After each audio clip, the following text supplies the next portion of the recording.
살다 보면은요, 벤츠가 즐비한 그 틈바구니에서 마치 티코를 몰고 다니는 듯한 그런 느낌을 받을 때가 있습니다. 나는 초등학교도 제대로 못 나왔는데 석박사들이 모인 그 자리에 나간다면은 얼마나 기가 죽겠습니까? 겨우 전세 한 칸 얻어서 살고 있는데 초호화 그 고급 아파트 단지에 들어선다면 현기증도 날 거예요. 동네 시장에서 10,000원짜리 한 장 쓰려면은 큰 용기가 필요한데 백화점에서 몇백만 원짜리 명품을 구입하는 사람들 보면은 마치 딴 세상 사람을 보는 것 같겠죠. 그런데 여러분, 나를 기가 죽게 하는 정도가 아니라 하나의 거대한 세력을 이루어서 나를 무너뜨리고 죽이려고 하고 대적한다면 어떻겠습니까? 다윗이 그랬습니다. 다윗은요, 어려서부터 늙기까지 늘 주변에 그를 무너뜨리고 대적하려는 무리들로 둘러싸여 있었어요. 어려서는 그를 인정하지도 않고 무시하는 아버지와 형들이 그랬습니다. 어린 다윗 막내였음에도 정말로 그 형들과 아버지를 감당하는 것이 너무나 버거웠을 거예요.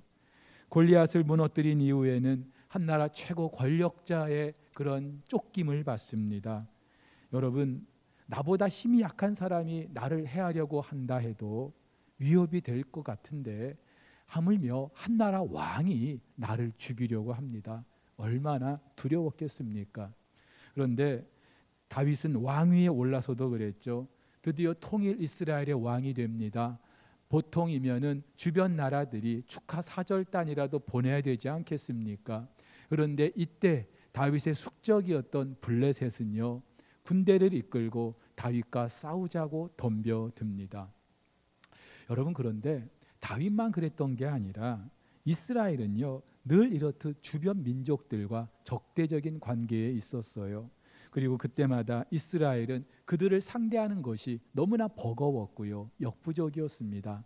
아사 왕 때는요, 군사 100만과 병거 300대를 이끌고 유다를 공격했던 구스왕 세라가 그렇고요, 여호사밧 왕 때는 모압과 암몬 그리고 마온 사람들이 연합하여서 또 공격을 합니다. 아하스 왕 때는 아람의 르신과 또 북이스라엘의 르말야가 연합하여서 또 남쪽 유다를 공격하였고요, 히스기야 왕 때는 아람의 사네립이 이스라엘 하나님 여호와와 또 그 왕을 모독하고 저주하는 일까지 있게 됩니다. 1절과 2절에 있는 것처럼 이방 나라들, 민족들, 세상의 군왕들, 관원들이 함께 모의하여서 이스라엘의 하나님 여호와 또 그가 기름 부어 세우신 왕을 공격하고 대적하고 있는 거예요. 여러분, 그런데 오늘 성경은요, 그들이 아무리 여호와를 대적하여 또 그가 기름 부어 세우신 왕을 무너뜨리려 한다 할지라도 그 모든 일은 헛된 일이라고 말하고 있습니다. 한마디로 성공할 수 없고 또 아무런 가치 없고 의미 없는 일이라고 말하는 거예요. 오히려 하나님의 비웃음거리밖에 되지 않는다, 그렇게 말하고 있습니다. 이유가 뭘까요? 오늘 이 시편 2편은요, 그 장르상 일명 제왕시라고도 일컬어집니다. 이스라엘의 왕들이 그 왕위에 오를 때 낭독된 그런 성경인데요, 여러분 아시는 것처럼 이스라엘에는 왕과 선지자, 제사장이 항상 하나님의 기름 부음을 받고 세워졌습니다. 한나라 왕이 기름 부음을 받는 그 자리에서 오늘 성경이 낭독된 거예요. 무슨 의미가 있겠습니까? 주변의 그 이방 나라들과의 관계 속에서 지금 왕으로 세움을 받는 이 사람이 어떤 위치에 있는지를 말해주고 있는 거죠. 한마디로 이방 나라들의 그 모의가 의미 없는 헛된 그런 이유를 말해주고 있는 거예요. 그 이유가 뭘까요? 먼저는요, 이스라엘의 그 왕을 세우신 이가 여호와 하나님이기 때문이죠. 오늘 6절에서 분명히 말합니다. 내가 나의 왕을 내 거룩한 산 시온에 세웠다. 여기서 내가 여호와 하나님을 말하죠. 시온은요, 그 이스라엘 왕궁이 있는 예루살렘을 말합니다. 한마디로 이스라엘의 왕을 하나님이 세우셨다는 거예요. 근데 그 하나님이 어떤 분입니까? 고대 근동에서는요, 각 부족마다 그 신을, 그 부족들을 지키는 수호신이 있다고 생각을 했어요. 그래서 이스라엘의 하나님 여호와도 고작 그 이스라엘만 지켜주는 그런 신 정도로 이해하고 있었던 거죠. 근데 오늘 성경은요, 그 여호와가 4절에서 하늘에 계신 분이라고 말합니다. 여기서 말하는 이 하늘은요, 영어 성경은 보통 헤븐으로 번역하고 있어요. 새들이 날아다니고 구름이 떠 있는 스카이, 그 창공을 말하는 게 아니라 이 헤븐이라고 하는 것, 오늘 성경이 하늘이라고 말하는 이곳은요, 그 어떤 피조물도 가까이 할 수 없는 창조주 하나님의 초월적인 영역을 말하는 것입니다. 그래서 전도서도 이렇게 말합니다. 너는 하나님 앞에서 함부로 입을 열지 말며 급한 마음으로 말을 내지 말라. 하나님은 하늘에 계시고 너는 땅에 있음이니라. 한마디로 하나님은, 이스라엘의 하나님 그 여호와는 온 우주 만물의 주인이 되시고 왕이 되신다는 말이에요. 그 하나님께서 이스라엘의 왕을 세우셨어요. 누가 그 왕을 대적할 수 있겠습니까? 그 왕을 대적한다는 것은 그를 세우신 하나님을 대적한다는 거예요. 그 자체로 헛된 일이라는 것이죠. 그런데 그들의 모의가 헛된 또 하나의 큰 이유가 있습니다. 이스라엘의 왕은 하나님의 아들이기 때문에 그래요. 7절에서 이렇게 말하죠. 내가 여호와의 명령을 전하노라. 여호와께서 내게 이르시되 너는 내 아들이라. 오늘 내가 너를 낳았도다. 그렇죠? 하나님께서는 당신이 세우신 그 왕을 당신의 아들이라고 말씀하십니다. 여러분, 말 못하는 동물들도 자기 새끼들은 본능적으로 지키려고 합니다. 하물며 온 우주 만물의 창조주 하나님께서 아들이라고 일컫는 그 왕들을 지켜주지 않으시겠습니까? 그들을 해하는 그 세력들을 하나님께서 그냥 두시겠습니까? 여러분, 그런데 도대체 그러면 성경은 왜 이렇게 말하는 걸까요? 왜 이스라엘의 그 왕들을 일컬어서 내가 기름 부어 세웠다, 또 내 아들이다, 이렇게 말하는 이유가 뭘까요? 다윗에게 주신 하나님의 약속 때문입니다. 하나님은요, 선지자 나단을 통해서 다윗에게 이렇게 말씀하시죠. 내 집과 내 나라가 내 앞에서 영원히 보존되고 내 왕위가 영원히 견고하리라 하셨다 하라. 그렇죠. 다윗의 그 왕위를 영원히 견고하게 지켜주실 것이라고 말씀하십니다. 그러면서 그 아들 솔로몬을 가리켜 이렇게 말씀하시죠. 나는 그에게 아버지가 되고 그는 내게 아들이 될 것이다. 솔로몬이 당신의 아들이 될 것이라고 말씀하셔요. 실제로 이후에 이스라엘에서 그 왕은요, 하나님의 아들로 입양이 되었습니다. 하나님과의 그 언약 관계에 따라서 하나님의 양자로 간주가 되었던 거예요. 여러분, 그렇다면 하나님께서는 왜 다윗 이후에 그 이스라엘 왕들과의 관계를 이렇게 말씀하시는 걸까요? 여러분 아시는 것처럼 하나님께서는 이스라엘 백성들을 당신이 택하셔서 당신의 백성으로 삼으십니다. 이제부터 너희는 내 백성이고 나는 너희 왕이다, 너희 하나님이다 말씀을 하셨어요. 그리고 한동안 하나님이 직접 그들을 통치하십니다. 일종의 신정 정치가 실현된 거예요. 근데 여러분 아시는 것처럼 사무엘 때 이스라엘의 그 장로들이 우리에게도 이방 나라들처럼 왕을 세워달라고 그렇게 청하죠. 당연히 사무엘은 이들의 그 청을 불쾌하게 생각을 했어요. 그런데 이때 하나님께서는 사무엘에게 이렇게 말씀하시죠. 여호와께서 사무엘에게 이르시되 백성이 내게 한 말을 다 들으라. 이는 그들이 너를 버림이 아니요 나를 버려 자기들의 왕이 되지 못하게 함이니라. 그렇죠. 하나님께서는 그 이스라엘 백성들이 자기들에게도 왕을 세워달라고 하는 그 이유를 하나님 당신을 버렸기 때문이다, 그렇게 말씀하시는 거예요. 아담과 하와가 하나님의 통치권을 받았음에도 불구하고 자기들이 왕인 것처럼 그렇게 행세하였던 것처럼, 하나님을 왕으로 인정하지 않았던 것처럼 지금 이스라엘 백성들도 하나님을 버린다는 것이죠. 하나님을 왕으로 인정하지 않겠다는 것이죠. 여러분 이쯤 되면은 하나님도 이 백성들 버리면 그만이에요. 포기하면 그만이에요. 당신의 통치를 받아들이지 않겠다고 하는 이 백성들 그냥 버리시면 그만이에요. 그런데 그러실 수가 없는 거예요. 왜? 하나님 당신이 택하셨기 때문에. 그리고 이 백성들은 반드시 하나님의 통치를 받아야 소망이 있고 살 길이 있는 백성이기 때문에.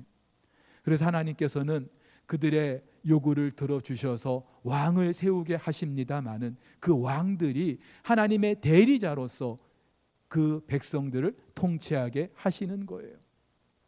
근데 여러분, 안타깝게도 이후에 이스라엘 역사 속에서 그 왕들이 하나님의 대리자로서 그렇게 통치했던 이들은 얼마 되지 않아요. 대부분 정말 자기들이 왕인 것처럼 그렇게 행세하고 그렇게 통치하게 됩니다.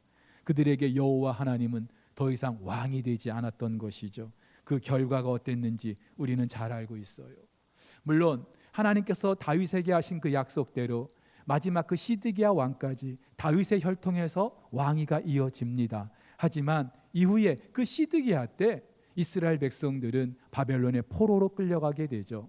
그 왕위를 영원히 견고하게 하실 것이라고 약속하셨는데 거짓말하신 걸까요? 아니면 그 백성들을 지켜줄 만한 능력이 없었던 걸까요? 그렇지 않죠. 여러분, 하나님도 아셨어요. 이스라엘의 왕들뿐만이 아니라 우리 인간들에게 선한 것이 없다는 것, 절대로 하나님의 그 통치를 받아들이지 않는다는 것 하나님도 잘 아셨어요. 근데 여러분, 말씀드렸어요. 우리 인간은요, 하나님의 통치를 받아들일 때 비로소 우리에게 소망이 있는 거예요. 삶의 생명이 있는 거예요. 그래서 하나님께서는 이 백성들이 온전히 하나님 당신의 통치를 받아들이게 될 그 나라를 계획하셨고 그 나라의 왕으로 예수 그리스도를 세우시는 거예요. 그래서 지난 역사 속에서 그 왕으로 오실 예수 그리스도를 선포하게 하셨던 거죠. 이스라엘 백성들은 왕으로 오시는 그 메시아가 무너진 다윗의 장막을 일으켜주는, 정치적으로 경제적으로 그들을 다시 새롭게 해주는 그런 왕으로 기대했습니다마는 신학적으로 이 메시아는 하나님 나라를 이루고 그 백성들을 그 통치 가운데 살게 하시는 예수 그리스도를 통해서 이루실 것을 말씀하고 있는 것이죠. 여러분, 그래서 오늘 이 시편 2편은요 제왕시라고도 일컬어집니다마는 시편의 7편밖에 없는 일명 메시아 예언시로도 불리고 있습니다. 실제로 메시아이신 예수님은 다윗의 후손에서 왕으로 오셨어요. 마태도 예수님의 족보를 언급하면서 아브라함과 다윗의 자손이라고 말하고 있죠. 왕으로 오셨기 때문에 오늘 성경 말씀대로 이 예수님이 오셨을 때에 주변의 그 이방 백성들이 또 그 많은 권력자들이 소동하고 연합하여서 계략을 꾸미게 됩니다. 사도들은 본문을 인용하면서 이렇게 말하죠. 과연 헤롯과 본디오 빌라도는 이방인과 이스라엘 백성과 합세하여 하나님께서 기름 부으신 거룩한 종 예수를 거슬렀다. 그렇죠. 예수님이 이 땅에 오셨을 때, 왕으로 오셨을 때 예수님을 거역했던, 대적했던 무리들이 얼마나 많았습니까? 하지만 그럼에도 하나님께서는 오늘 7절 말씀처럼 예수님을 당신의 아들로 선포하시죠. 예수님이 요단에서 세례를 받으실 때, 변화산에서 변형되셨을 때 너는 내 사랑하는 아들이라고 분명히 선포해 주십니다. 무엇보다 예수님의 그 죽으심과 부활 사건을 통하여서 예수께서 하나님의 그 통치권을 위임받은 왕이라는 사실이 분명히 선포되고 있어요. 그래서 바울도 이렇게 말합니다. 이러므로 하나님이 그를 지극히 높여 모든 이름 위에 뛰어난 이름을 주사 하늘에 있는 자들과 땅에 있는 자들과 땅 아래에 있는 자들로 모든 무릎을 예수의 이름에 꿇게 하셨다고 합니다. 아울러서 사도 요한도 계시록에서 오늘 9절 말씀처럼 예수께서 철장으로 만국을 다스리실 것이라고 말하고 있습니다. 그렇죠? 오늘 시편 2편 속에 담긴 이 메시아 왕의 우주적인 통치는 다시 말해서 예수 그리스도를 통하여서 성취된다는 사실을 말해주고 있어요. 그래서 대부분의 그 신약 성경에서도 이 시편 2편을 인용하여서 오실 메시아 그리고 그 구원을 온전히 이루실 예수 그리스도에게 적용하고 있는 거예요. 여러분, 그렇다면 오늘 시편 2편은 저와 여러분에게 어떤 의미가 있겠습니까? 이 시편 2편은요, 지난주에 우리가 다뤘던 1편과 함께 시편 전체의 서시라고도 할 수 있습니다. 그도 그럴 것이 지난 1편에서는 내가 누구인지를 분명히 말하고 있었어요. 그리고 오늘 2편은요, 하나님이 어떤 분이신지를 말하고 있습니다.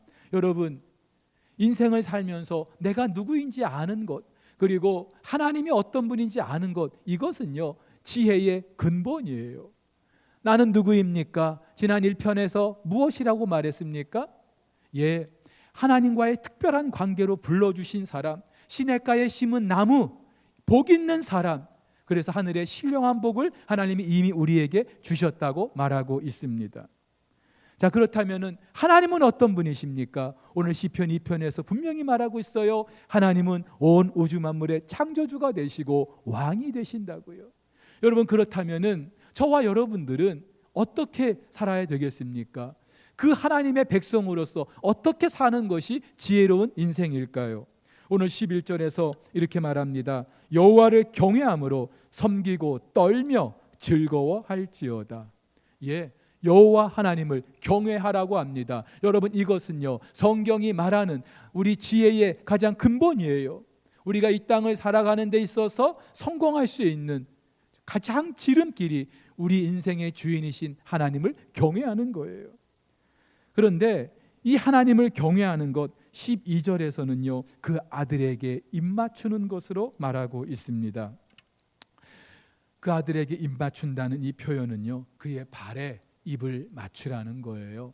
고대 사회에서 왕의 발에 입을 맞춘다는 것은 내가 그만큼 낮아지고 그리고 복종하겠다는 의미를 담고 있습니다. 여러분, 그렇다면 왕이신 그 하나님의 아들에게 입을 맞춘다는 것, 그 발에 입을 맞춘다는 것, 무엇을 말할까요? 그분의 통치를 내가 온전히 받아들이겠다는 것이죠. 나의 주권을 다 내려놓고 그분의 주 되심을 인정하겠다는 거예요.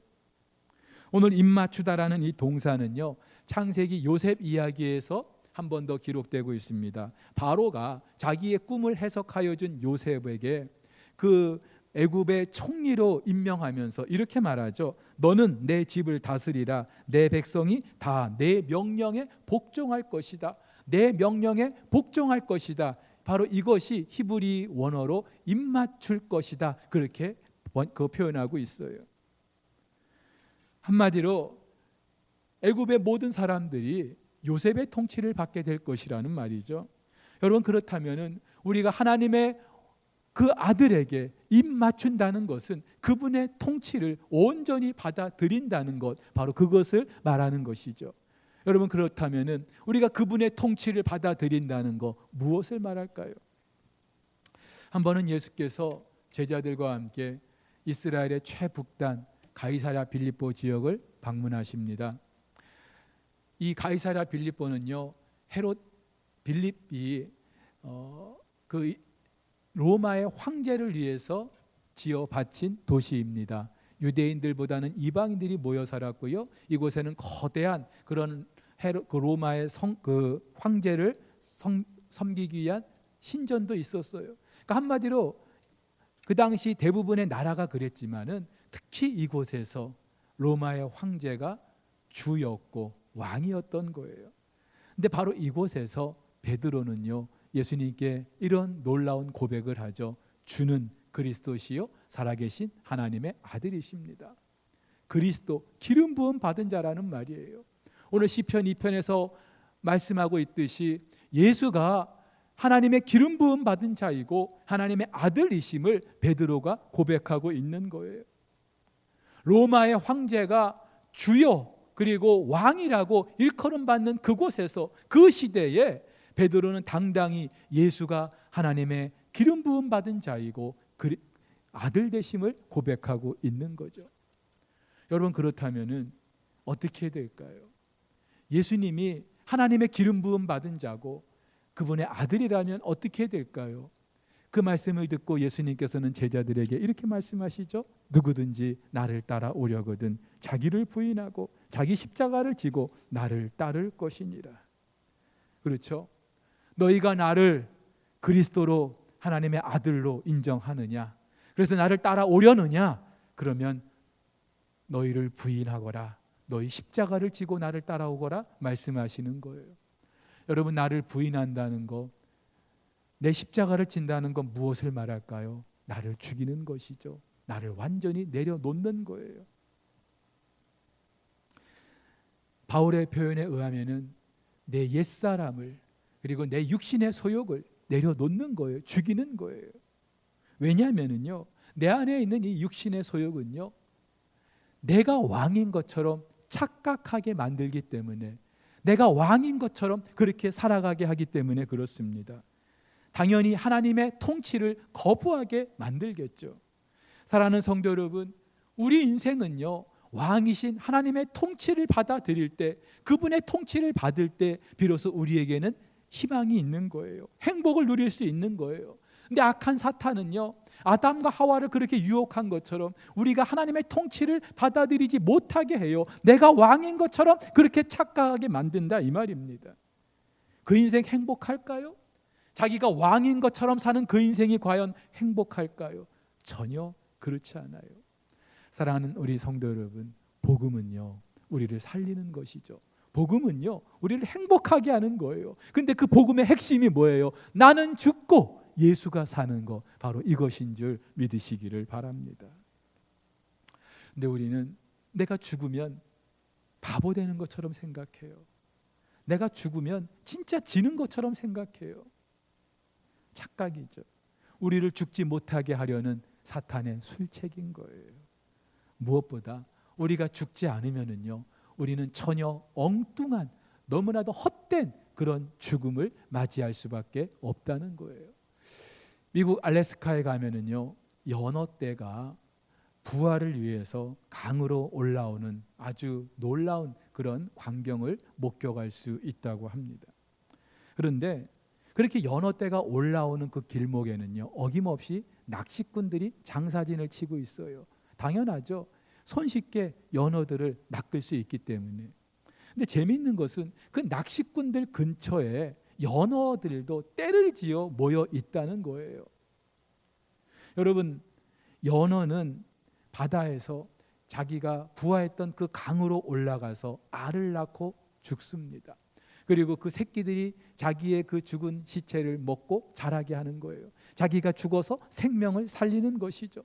그런데 이 연어들이 죽으러 가는 그 길목에서 그 낚시꾼들의 그 미끼에 이끌려서 떼를 지어 그곳에 모여 있는 거예요.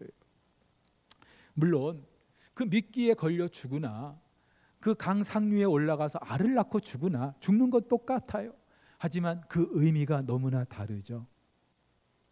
낚시에 걸려 죽는 것은요, 너무나 의미 없는 허무한 죽음이에요. 하지만 알을 낳고 죽는 것은 너무나도 의미 있는, 생명을 살리는 그런 죽음이죠.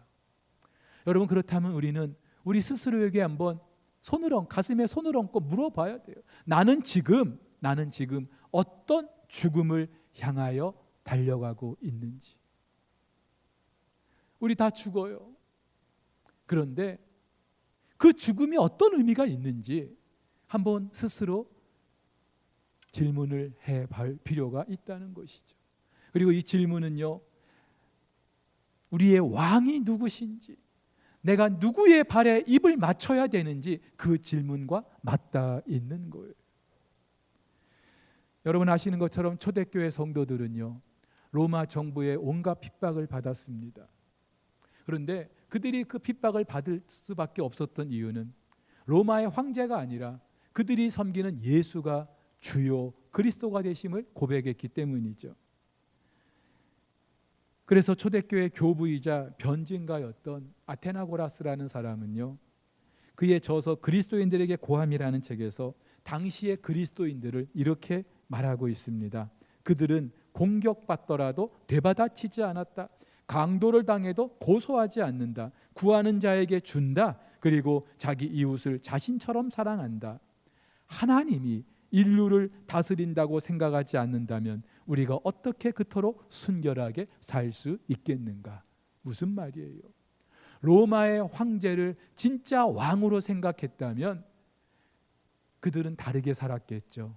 하지만 예수가 왕이심을 인정했기 때문에 그분의 가르침대로 살지 않을 수 없었던 거예요. 여러분, 우리가 그분의 통치를 받는다는 것 말씀드렸습니다. 나를 죽이는 것이라고, 나를 내려놓는 것이라고. 그런데 그분의 통치를 받아들이는 것 또 어떤 의미가 있을까요? 오늘 본문 12절을 묵상하면서 신약의 한 장면이 떠오릅니다. 누가복음 7장에 보면은요, 예수님께서 바리새인 시몬의 집에 들어가셨는데 한 여인이 예수님께 와서 울면서 자기의 머리털로 예수님의 발을 적십니다. 그리고 그 발에 입을 맞추고요, 향유를 붓습니다. 여러분, 이 여인은 도대체 왜 예수님께 그렇게 했던 걸까요? 왜 이 여인은 예수님의 발에 입을 맞추고 자기의 머리털로, 유대인들의 관습에 따르면은요, 여인들의 머리를 풀어 헤치는 것은 너무나 수치스러운 일이었어요. 근데 여인의 왕관과도 같은 그 머리를 풀어서 예수님의 그 먼지난 발을 닦아 드렸던 이유가 무엇일까요? 그 발에 자기의 입을 맞췄던 이유가 무엇일까요? 성경은요, 그 여인이 죄를 지었다라고 말합니다. 어떤 죄인지는 모르겠어요. 하지만 당시 사람들의 손가락질 받는 그런 죄를 범했던 것 같아요. 그런데 예수님께서는요, 이 여인의 행동에 대해서 이렇게 말씀해 주시죠. 이는 그의 사랑함이 많음이라. 사함을 받은 일이 적은 자는 적게 사랑하느니라. 그의 사랑함이 많다. 이것은요, 그가 나를 많이 사랑하고 있다, 그 말씀인 거예요. 여러분, 왜 이렇게 말씀하셨을까요? 이 여인은 왜 그랬던 걸까요? 이 여인은 알고 있었어요. 자기가 너무나 큰 죄인이라는 사실, 감당할 수 없는 죄인이라는 사실. 그런데 하나님의 아들 예수님 앞에서 자신은 무릎을 꿇을 수밖에 없고, 통곡하면서 자기의 머리털로 그 발을 씻기고 그 발에 입을 맞추고 향유를 부을 수밖에 없었던 그 사실.